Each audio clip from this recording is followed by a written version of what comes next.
I can guarantee it's going to work. You got to trust the process. How am I going to get my next client? As in, I can get it, but I don't know how I'm going to get there. So I was thinking this is like a weight off my shoulders. I don't have to learn a new kind of product every day or new service every day. You're obviously invested in us and you want us to do well. She couldn't stop thanking me that I reached out to her. Shyaan, welcome. I've been looking forward to having this conversation with you. If you don't mind sharing a little bit about who you are, what you do, and how we ended up on this conversation, just for the benefit of those who might be watching or listening wherever they are. Yeah, so my name's Shyaan. I've been in your kind of, what do you call it, mentorship for about, I think, 6 months now. We're coming up to 6 months. Been in recruitment for around or coming up to 3 years now, 2.5 years. Didn't have any recruitment experience before that. Opened up my own recruitment agency with zero recruitment experience. So I worked in, you can say, tech sales before. So I'd done an apprenticeship. From there, I transitioned into basically a full-time role in what I was doing. I was working for quite a big company, so I think nearly 7 years I was working with them from the age of 18 to 25. Then kind of transition into recruitment. I know it's really random, and every time I kind of mention it, even to my clients or whatever, not the first thing they ask is like, "How did you stumble across that?" The answer is I've been seeing it during COVID. I was just seeing a few stuff about recruitment, how it is as a business model, how simple it could be, and it was kind of where I was at a crossroads where I could have carried on my career in kind of tech sales, which I didn't enjoy at the time. That was more to do with the company and the people and whatnot rather than the actual industry. But I was at a crossroads where I always wanted to run my own business, and I never saw it as something that would have been feasible just because of the industry I was in. Like, if I open up my own kind of tech products or tech service, then yeah, brilliant. I couldn't see how I'd do that. So yeah, it was kind of a thing where I was like, recruitment sounds good, it's a decent business model. I was doing a very technical role. So I was thinking this is like a weight off my shoulders. I don't have to learn a new kind of product every day or new service every day. It's quite kind of commercial rather than focus on the technicalities of products and services and that. So I kind of transitioned like that, and yeah, here I am 2.5 years later. Still in the game, still in the game. But there was one part which is like the aspiring entrepreneur. I'm sure you've been asked this question. How the heck did it end up in recruitment? Yeah, so I didn't have any specific kind of aims or goals in terms of I want to do a business in X, or I want to do a business in X. It was just that I want to be kind of my own boss, see how it is, and then kind of go from there. It's not something where I was like, recruitment's the one. It's just something I kind of stumbled across, to be honest. And I was like, you know what, this actually makes sense. I think when if you were to tell anyone that isn't in business, you're going to start a business, what you're going to start in, I don't think a lot of them will actually give an answer. They'll probably say a restaurant or something that they see quite often in their day-to-day. But if you ask them how they're going to run it, they'll probably have no idea. I think that's how it was, where I wanted to start a business sometime in my life. Wasn't sure it was going to be then. But as I said, I kind of encountered that crossroad where I was like, this is the time. I was still living with my parents at the time. Well, I still am, but I wasn't married, didn't have much responsibility in terms of that. So I was like, if there's time to take a risk, it's now. Yeah, that was the kind of mentality behind it. I'm glad you took it when you did, because I was married with a baby on the way when I did it. So yeah, that's what I was trying to avoid, to be honest. Yeah, I don't recommend it for anyone. Just going into it a little bit more then. So you came from this techie background. You decided you want to be an entrepreneur. You then set up the business. You were at it for the best part of 2.5 years, at least, before we started talking, right? 2 years, yeah. 2 years. Okay, 2 years. Can you describe to me like what that experience was like? Tell me like from the beginning how you got going, some of the challenges. Yeah, so as you know, where I started and got my foundations of recruitment was through a course, obviously not yours, through someone else. And that done what it said on the tin. Like, it was an A to Z of recruitment, what to do, how to start it out, etc., etc. I participated in that course and kind of went from there. And it was, as I said, it done what it said on the tin. It gave you the foundations, gave me the ability to know exactly, okay, if I do this, this, and this, I'm going to get this, and this is how I do this, this, and this. And I can always refer back to it and whatnot. However, yeah, you mentioned like when we spoke, and I think when we spoke, I was doing that same kind of foundational stuff kind of 2 years in. and not really seeing that kind of growth or like where my next step will be. I think it was fine for like 0 to 2 years, me knowing, okay, I'm going to do this, this, and this, and that's how I'm going to build it up to this. But when I kind of completed that, it wasn't clear as to how now I was going to now push on. And I think when I came across you, I think we spoke a couple of times before we actually done some work together. But when I came across you, it was kind of clear what you were kind of offering, and it was more, I'm not going to tell you, I'm not going to like work with basically people who have no idea what recruitment is, or just kind of, I wouldn't say novices, but yeah, you can teach that as well. But it was more like, I'm going to kind of offer you something where you can scale every month and you can get to this. And it's not just kind of a basic way to do it. It was something where I know you offer a lot, like in terms of working less hours, earning more, which of course sounds brilliant, but you know, any course seller can say that, right? But I think how you done it, showing exactly how you're going to get there, was something that I was really interested in, and I think made sense for where I was in my business at the time. Amazing. Does that mean you think the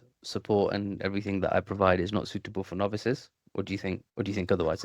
I'm really open to feedback, by the way. No, I don't think that's the case. I think you can do both. I think, would I recommend, if there was two people, one who has zero recruitment experience and another who has, let's say, 2 or 3 years, I think it's easier to kind of have some experience beforehand, but that just works in terms of how quickly you are to adapt and take on the kind of information you give. I think I know we spoke about it yesterday a bit, where it's like spending time talking about the basics of recruitment. I'm talking literally, what is a candidate, what is a client. You can do that, but to get the most out of you and your team, I think it's very important to have that kind of basics already, where you can now ask more advanced questions. Like anyone can teach, you can teach a kid how to kick a ball, but when they get to 3, 4, 5 years, you might need to send them to a football coach now. And I think that is the difference between the two. It's hard to say, because obviously I wasn't a beginner or a novice when I joined your course. It wasn't as if I had that mentality going into it. So I didn't think, oh, if I didn't know anything, I just, with what I knew, I was okay, I'm going to take this on board and whatnot. So it's hard to say, to be honest. I think it's fine for both parties. I just think to get the most out of what you can offer, I think I would recommend someone to at least know kind of the basics of it, so you're not wasting that time, because the basics of it can be found. Well, to be honest, don't you offer a free basics course on YouTube? I don't know if that's still available. Yeah. That's still available. Yeah. So that, if you've done that before actually contacting you and going through it, I think that's perfect. I think that's all you need, to be honest, because I looked through that a bit. I didn't go through the whole thing because obviously be wasting my time going through the basics of it. What is a candidate? How do you get clients, etc. But if you were to go through that and then kind of join with you, I think that's a perfect kind of roadmap for it. I think that's the idea that I was aiming for from the beginning, which is that if somebody literally has no understanding of recruitment or anything like that, then all the resources are there on YouTube. And if you are thinking about getting my help, it's probably best that you go through some of my YouTube content, and then when you're ready for implementation, that's where I come in. Because like you said, there's a load of resources. I think there's a lot of groundwork, just like the football example that you give. Like, it really helps if somebody knows how to tie their shoelace before they start playing. That's basically the YouTube content. So okay, fair play. So did you hang around on my YouTube channel for a while before you made contact? Yeah, I would say, well, to be fair, as I said, we did speak, I think, initially when you kind of started your social media kind of presence. I think we spoke very briefly. I mean, actually had a call, I think, but at the time it didn't make sense for kind of both of us, to be honest, to work with each other. And I think kind of was clear that was the case. But yeah, like now I knew I was following you on your social media accounts or whatnot. And yeah, I watched your videos a lot, actually. And I think in terms of the ones that helped the most were kind of the ones of what we're doing now. And it's funny, like being on the other side of it now after watching them, and spent like, obviously usually they're like an hour or two, and you've got about, correct me if I'm wrong, like 6 or 7 now, but like at the start it was maybe 2 or 3. And yeah, I watched them, and I think it gave a good kind of insight into, I think because they've been in my shoes before, it was like, okay, he's helped like this, and there's very specifics on how he's helped. That was my situation before, this is my situation now. And I was like, well, it makes sense, to kind of reach out to you, because that's the exact kind of issues I was facing at the time. So during that moment where, this is like before we actually made contact and you were hanging around on my social media, what was going through your head where you felt like, you know what, this is what I need help on, and now I'm going to make contact? What was going through my head? I would say it was a lot to do with the kind of client side of it, where I think kind of putting my mind back to then, my mentality then, it was a lot to do with how am I going to get my next client? As in, I can get it, but I don't know how I'm going to get there. Another football reference, like you're not the biggest fan, but you know I am. And it's like there's patterns of play where you have to kind of get a goal where you can see, for example, like Man City, let's say, you know they're going to score like this. They're going to try and score the same way nearly every time, but because of the quality, they're going to get the end result. But there's some teams where you don't know if they're going to score, and there's no real identity. You don't know how they're going to get there. And with me, I think it was two of those things where I was like, am I even going to get another client? And then two, how am I going to get there? What do I know when I wake up in the morning? Okay, I'm going to do this, this, and this, or am I just going to scattergun it and hope for the best? So yeah, it was that kind of approach, and also a clear roadmap on this is how you do it. It might not work every time, but if you keep doing this, I can guarantee it's going to work. You got to trust the process, and then hopefully get something at the end. But the way I was doing it was, I knew I needed a process, didn't know what the best process was, tried a lot of different processes, and needed someone to kind of be like, this is it, it's worked for me, it's worked for others, it's going to work for you as well. And that's kind of how I went about it. How long were you in that zone where you felt like, okay, cool, I know what I'm doing from a foundational perspective, I know how to get a client, but I don't know when or how or when the next one's going to come through? How long were you like in that state for? Well, I would say probably from the start of my recruitment journey. I think I mentioned to you yesterday how like my first client came very quickly, and then I didn't get one. Sorry, my first placement, my first two placements actually came very quickly from the same client. I thought, oh, this is easy. So from then I was probably not worried about my process, because I was like, well, this process seems to be working brilliantly. And I think then when there was a gap between my first two placements and the next one, quite a big gap. Well, compared to how small the first kind of between me starting and me getting my first placement, I think yeah, it was then where I was like, okay, one, this is not as easy as I thought. Two, it might have just been a bit of might have just been a bit of luck. And three, I need a proper process to kind of do this. And I think realizing something's broken and then actually thinking that it might need to be fixed is two different things. And it takes time to realize that something might be broken, and it takes time to realize that you might not be the one to fix it. Yeah, it was a period. I think it was quite a fair period between all of that. So just touching on the human side of it, how did it feel in that moment? Like, were you like losing sleep over it? Were you feel like, okay, I don't know what's going on here? Were you panic mode? Like, tell me what was it, just from the human side of it, what did that feel like? Yeah, I think the human side of it, obviously you have a bit of panic where you're like, okay, is it going to come? Is it not? And I think you're not a good recruiter when you're not a good salesperson in general, when you're banking on that one placement to come in or that one client to give you a role. So if you don't know when your next one is coming in, I think it affects your performance, even with the clients you already have. So I was obviously, desperation kicks in and you're kind of like, no, I need this placement. And, you can act as natural and cool as possible, but sometimes it just comes out. So yeah, I would say like,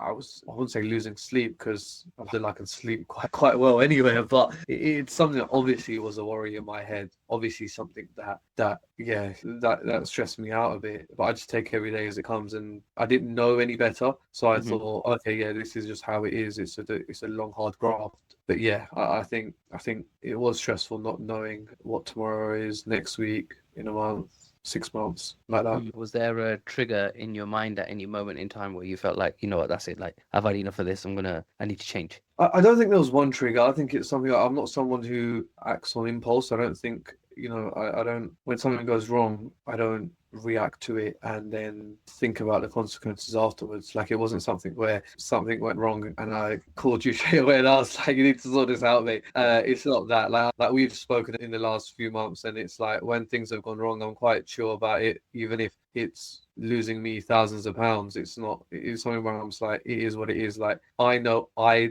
am doing everything to make sure that this is done. Whatever happens kind of thing. When were you losing thousands of pounds, by the way? During the last few months. What I think one example is I could just think is when like I had I don't know if I mentioned this to you. There was I think I did on one of the calls, that there was a candidate who said yes, like in every stage was fine with it, and then like there was something in the back of my mind where I was like, he's not 100% for this. So I thought, okay, when the offer letter came in, again, there was nothing from him. Said, yeah, I'm fine, this, that.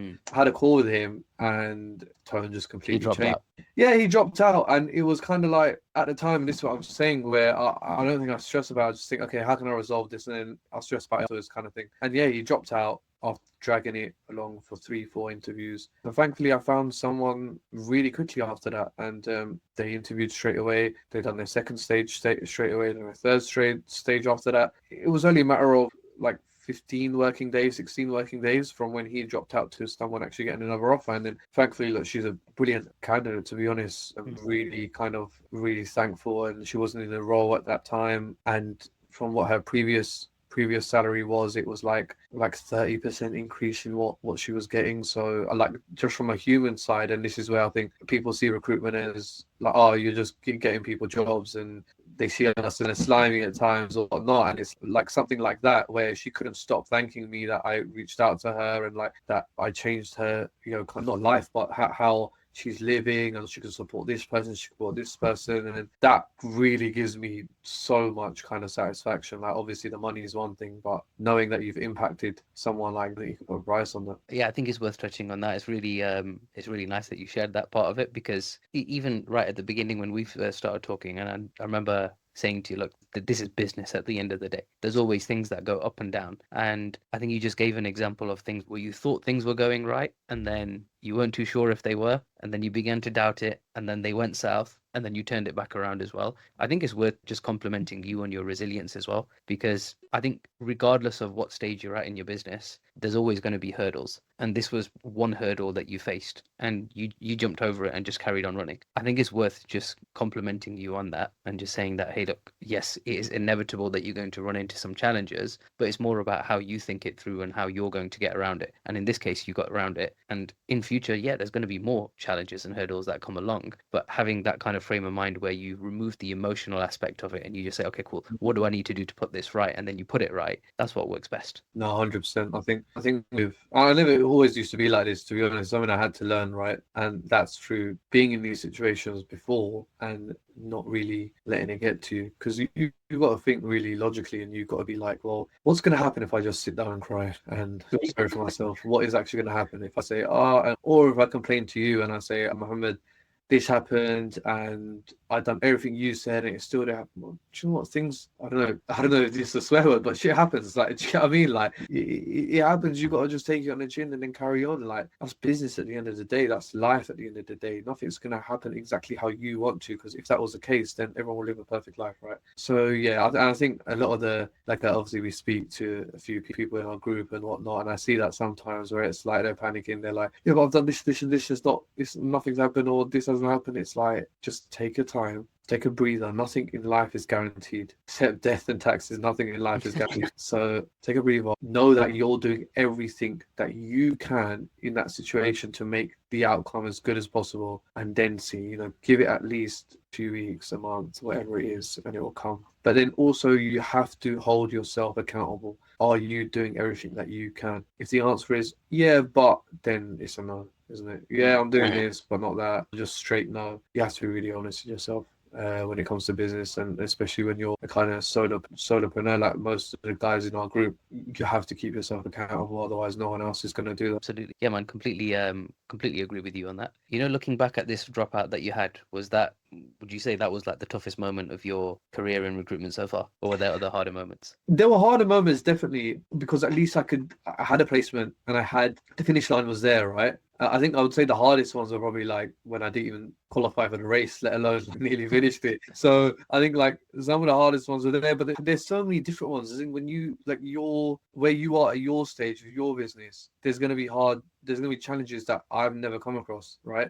So when I started, there were different challenges. When like now, it's completely different challenges. Like if I told myself when I was 1 month in that I had a dropout for placement fee of X, and you can't just go fill that with someone else, and I'm there crying over it, I know I'd be fuming myself. Like, what are you talking about? Like, that's a dream. Like, you've got a placement, you've got a client, and he's one of the biggest clients in the world. Like, of course you can kind of feel that, and when you feel that, and that's it. So I think it was one of the most annoying times, because I don't like when people are dishonest, because I feel, because I've been on the candidate side before, where obviously I've been approached by recruiters and whatnot, and I think one of the reasons I wanted to get into recruitment, or a kind of motivation to get into recruitment, was that I wanted to be a bit different to what I've experienced, where recruiters are sometimes, I wouldn't say not honest, but maybe exaggerate the truth maybe they, like when you're speaking to them, sometimes it's like, even though what's coming out of your mouth is personable, I can't actually connect with you. Like, I'm not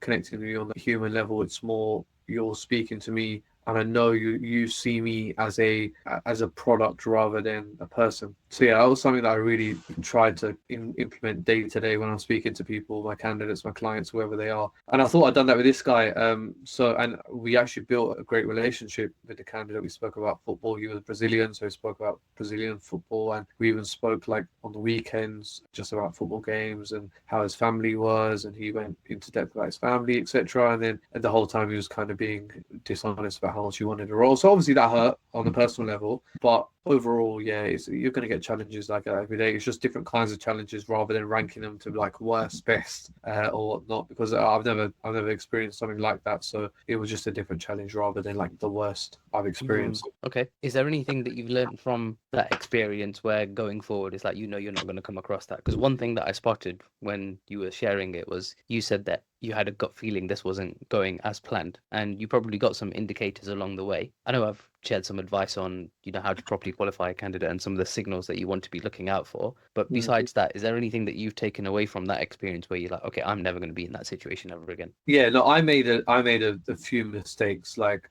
and I think on a call we spoke about it, and you were like, "Have you done this and this?" And I was like, "Yeah, I've done this," but that is probably something that I missed out on. And I'm very self-critical, where I would try and like make sure that, as I said, like I've done my absolute most to kind of do this, and I couldn't say that was the case. I maybe done about 95%, but that 5% that I missed out on, that was the key.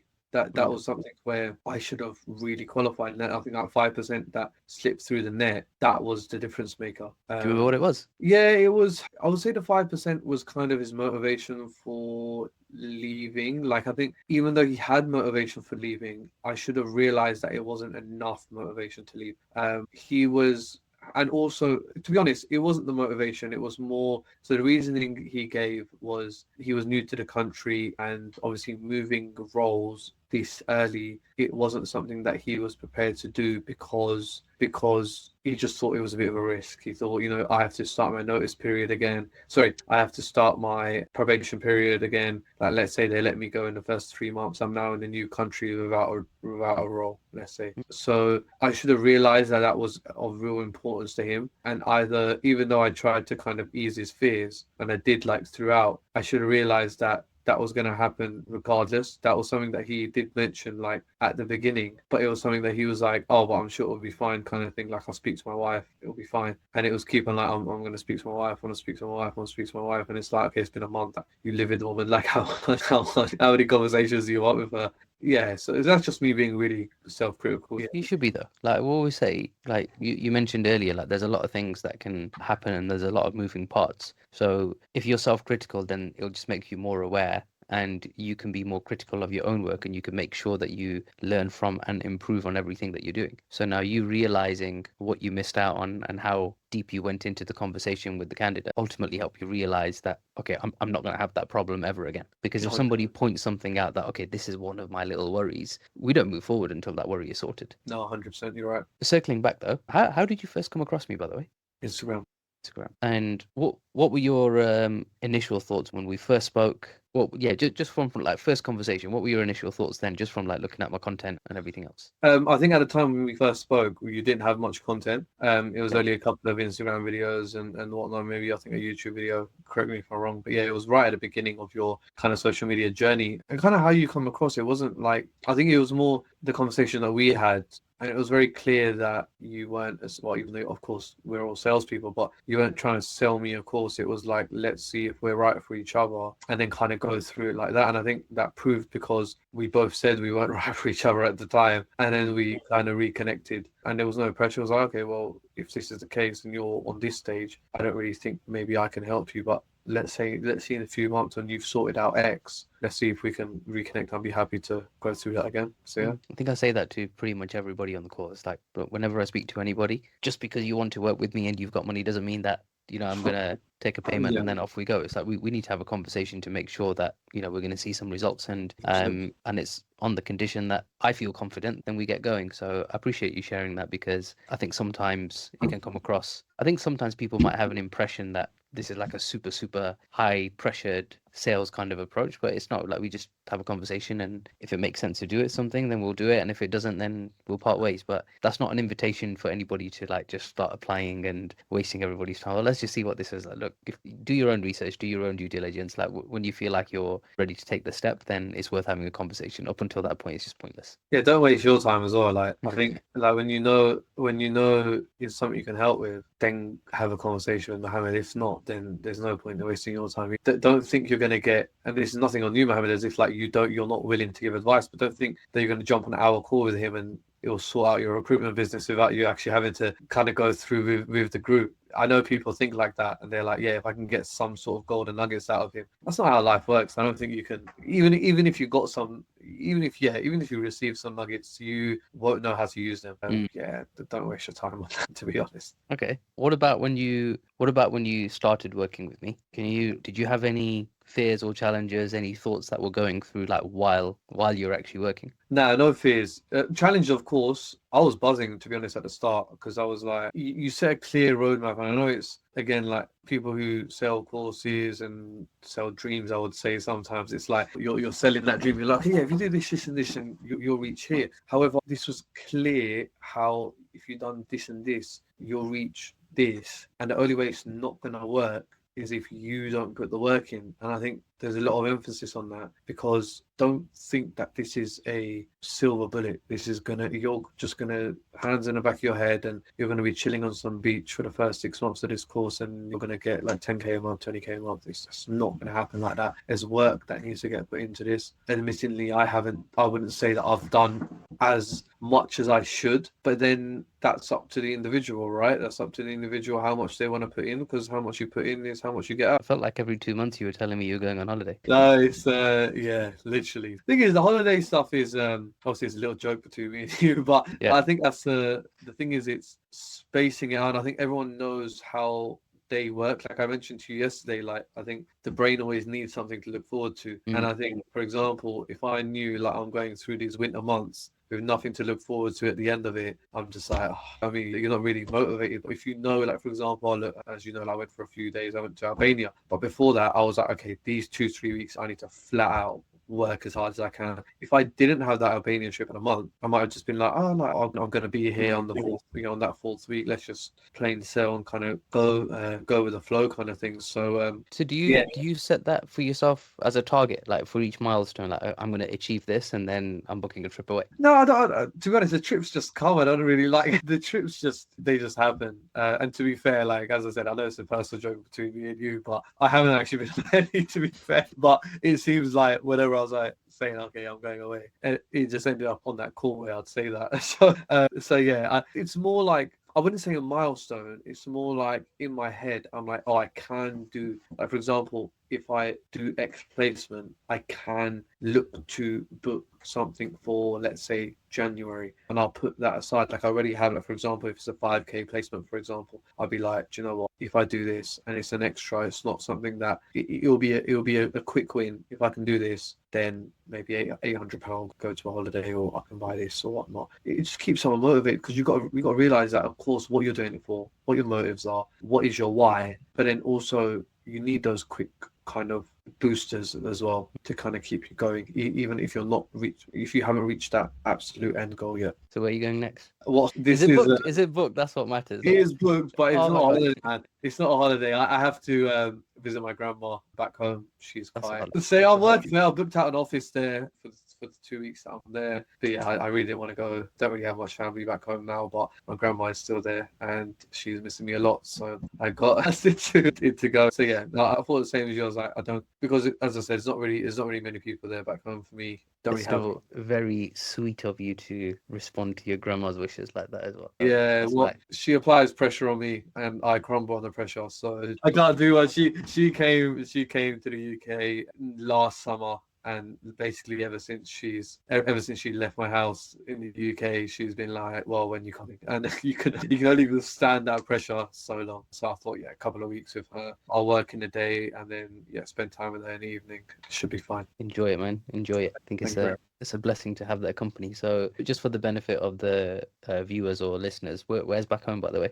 Pakistan. Nice. Okay, Kashmir on my side. We already know. We've spoken a few times. Yeah. Oh, so, I'm originally from Kashmir, but where my grandma is and where my immediate family is in the capital, Islamabad. I will visit Kashmir as well for 1 day or 2 days, but there's not much family there. My mom and dad's side, there's a few. But yeah, it'll be good to visit. So my next question was going to be like, what does success look to you now? But are you like kind of demonstrating that as you're going through the process, being able to now like travel abroad, go and see family, and at the pressure of your grandma off you are going away? Yeah, I think, look, I can't say that's success because, as I mentioned, that is like a booster. It's like something where I can enjoy whilst I'm going through the process, but it's not maybe where I want to be. And I think your targets and your goals change as kind of success comes in. As I said, like at the start, if I said like 2.5 years ago, you're going to be here, I would be like, brilliant. But like now I'm not happy with where I am. That's because I put pressure on myself. I want to be in X place by X time. That's what we were talking about yesterday, is like life can be quite miserable when you're going towards a goal. And when you reach that goal, you're like, oh, okay, where's the next goal? So you've got to keep yourself entertained in the middle of those goals. And my entertainment is, like going to see family, not having to kind of book annual leave for it, not having to say, oh yeah, like, can I work from this place? Can I work from that place? Yeah, it obviously gives you freedom to do that. A quick question as well before I move on to the next part. Why did you say yes to working with me? I think it was a kind of very personal approach that you had. Like, I think we connected very quickly and easily, and it wasn't a course that I was buying into a group and your expertise. If you wanted to sell a course, you would have sold the one that's free on YouTube. Like, it's not something that you're just trying to make as much money out of and not really give much information back. You know, I gotta say, on that YouTube video, the most popular comment that I get was, I paid 5k for information and this outperformed it. And I get that comment very regularly. I wasn't intending to, but people are gifting me money on that YouTube video in the comments, just saying like, thank you for this, was amazing. I'm like, did not expect that. But I genuinely put that together for somebody who literally has no understanding of recruitment, no idea what the hell's going on, and say, okay, cool, here's the full A to Z. This is the kind of stuff that everybody would pay for from a course perspective. Here it is, free. I think I'll be completely honest with you, like,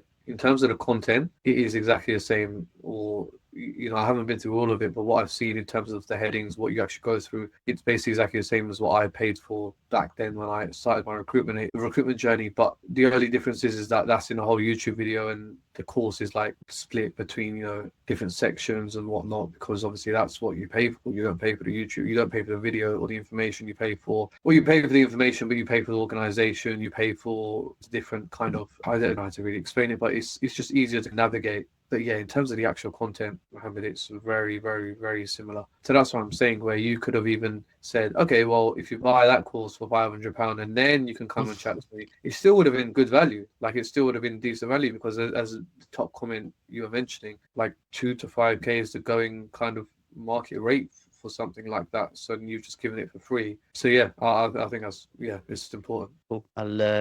I'll send you the invoice then, yeah? Why not? How do you know I wasn't top comment? How do you know someone giving you donations on it? Listen. Maybe you did. Maybe you did, then thank you.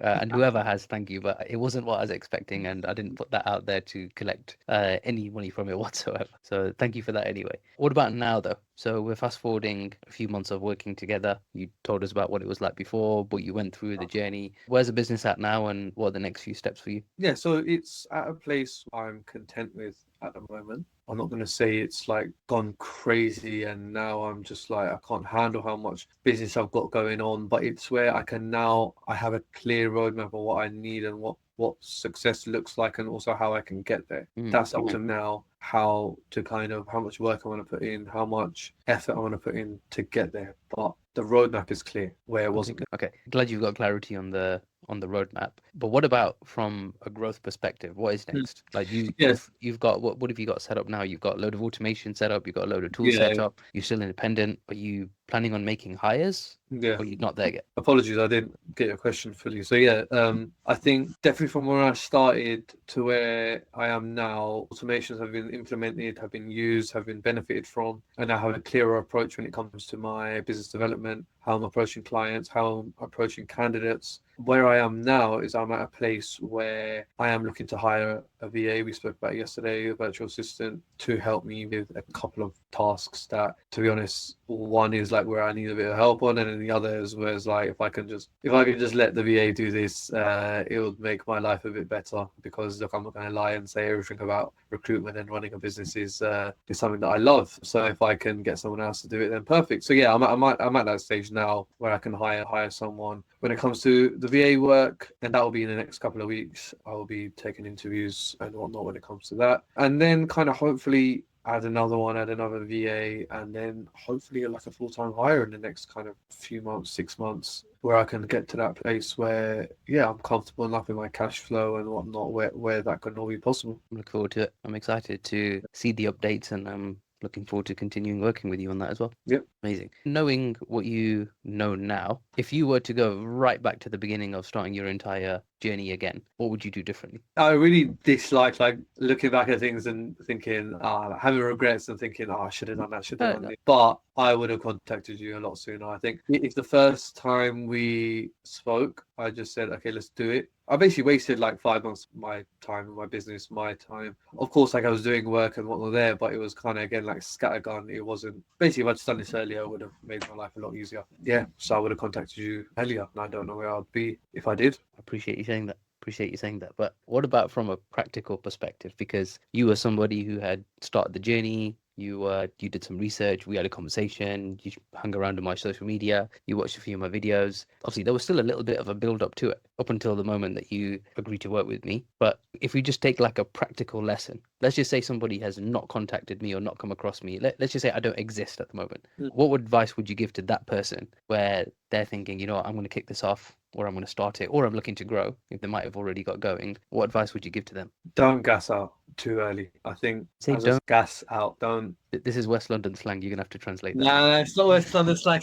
Don't sprint and then, for example, like all your energy is gone. Like I think me and you had very similar experiences where we got our first placement quite early, and then it wasn't anything after that. And it's like it. I know it's such a cliche, but it is a marathon, not a sprint. Don't get tired too early. Don't get disheartened. Also, the other way, if you don't get a quick win, it's a process. Hold yourself accountable every single day that you're doing everything you can to reach that end goal, and it will come. There is no way. I think if you know what your process is and you know that process works for other people, there is no way it shouldn't work for you. If it's a tried and tested thing like what you offer, and if it isn't working, there is like 10, 20, 30 questions you can ask yourself before you start blaming the process. Ask yourself, are you doing this? Are you doing that? Really hold yourself accountable, because it's so hard, and I know it's so difficult to do that when you're a solopreneur, when you're out on your own, even if you're another person, like so hard to do that. But find a way to do that. Get like someone who's doing the same, a same journey as you. Maybe even get your parent or your partner to kind of keep yourself accountable. I know sometimes it can be embarrassing because it feels like you're in school, but sometimes you have to treat yourself like that. Like we don't have, the average person doesn't have the drive like a Musk has, a Bezos has, or whatnot, that they work like 18, 20 hours a day and they have like genius kind of ideas. Some of us guys are just average Joes, right? So you need to work as hard as you can, and yeah, keep yourself accountable. I'd say I think that's a definitely key piece of advice I would offer to anyone listening. Okay, amazing. How would you describe the ROI that you've got? I think great. I think even if it's not monetarily come right now, which it has, but let's just say it hasn't, I can now, if I stop speaking to you and let's say you move to another country, pack to all, I can say I'm retired. Yeah. I still got that information now where I can make a lot out of that. If it's not today, it could be tomorrow, it could be next year. I've got that information for life now. Even though, of course, things like automations, AI changes. However, when it comes to certain situations, I can now take that to whatever situation I want in the future. So I'll say the ROI is great, because I don't think you can put a price on something like experience something like, oh, I've been there before, this is what I've done and this is what happened, and this is what you do to kind of reach the outcome. I don't think you put a price on that, to be honest. Amazing. Glad you feel positive about it. I've got a final few questions before we wrap this up. What would you say to somebody who is maybe on the fence, maybe even watching this video and thinking, should I not? Is this the right thing? I'd say just, if you're in a similar situation as me, where you have some recruitment experience or you had some recruitment experience, especially if you are a business owner, recruitment business owner, and you're having the same issues as I was, candidate generation, client generation, getting placements, filling those placements, it's a no-brainer, to be honest. It's like, why wouldn't you? You're talking to a guy who's been there and done it. So what are you thinking about? I think the way I see it, and you know, with the conversations that I've had, price and things like that shouldn't be even a conversation to have, because it's like, are you confident that you can make 1, 2, 3, 10 placements with the information given? Yes. So why are you talking about the initial price, or why are you speaking about that? And I think I was guilty of that at the start, and I was like, oh, I'm in an hurry. But in the back of my head, I knew, I was like, well, one placement, I don't want to expose the pricing, but like that pays for it. So yeah, it might look like it's a bit, because that's the main, correct me if I'm wrong, Mohammed, that's the main pushback is, oh, but I don't know if I can afford it. Because if the price wasn't there, then they'd still kind of, if it was free and it was on YouTube, people would go for it. But it's more than just selling something. It's like more getting your buy-in, not just with cash, but also with your mind as well. Like, buying into this, it's like having a gym membership. If gym was free, I don't think, a lot of people might not go, but a lot of people say, oh, I paid £50 for the gym membership, so no, I'll have to go, I have to make use of it. Yeah, well, I wouldn't say pricing like is a really big panic moment for many people when they're on the call, or if they're making a decision and we agree to work with together. But that said, like if there's somebody who is really afraid of investing in themselves, or just doesn't have the belief or confidence in either in me or the process, or even after watching this video, then it just means that they haven't done enough research, and they probably just need to spend a little bit more time either on my YouTube or my socials and just like get familiar. Because like you say, like you mentioned earlier when we were talking about your experience on the call with me, like I'm not there to convince people to do this. That's like you need to be convinced of it. I'm just there to guide you to make sure that we're a good fit or not. And like you said earlier, we got on really well. That's actually a condition. Like I have to like the person that I'm working with, otherwise this isn't going to get anywhere. So I'm sure you've seen from the other peers in the group, like everyone's very nice, very likable, and very helpful as well. So I want to keep it that way. Yeah, I thought, you know what, when you said that, like when we first started speaking, I was like, why does that make a difference? Like, really and truly. But if you like someone or not, you don't have to like someone in business, right? Just work with them. However, now kind of going through with it and being 6 months in your group, it's impossible if you can't get on with someone, because you have to speak to them every so often to try and help them. You have to ensure that they're taking advice and you're listening to them. And it's like, it's such a back and forth where we're not talking about like the normal workplace where, yeah, you might not like someone, but you'll work together to achieve an outcome. But this is so back and forth, and like being honest and kind of sharing feedback and things like that, where it's like you can't not get on with someone and then expect good outcomes or positive outcomes when it comes to this. You need to, even within the group and the synergy within the group, like you can't have like I wouldn't say a bad egg, but someone that just kind of disturbs all of that. But you need people that, it's not just you that helps, like it's other people that I know. We spoke about it yesterday, where I'm at the stage now where there's people that have just come in and they're new to either recruitment or they're new to running their own agency or whatnot, and like we help them as well, like people like me,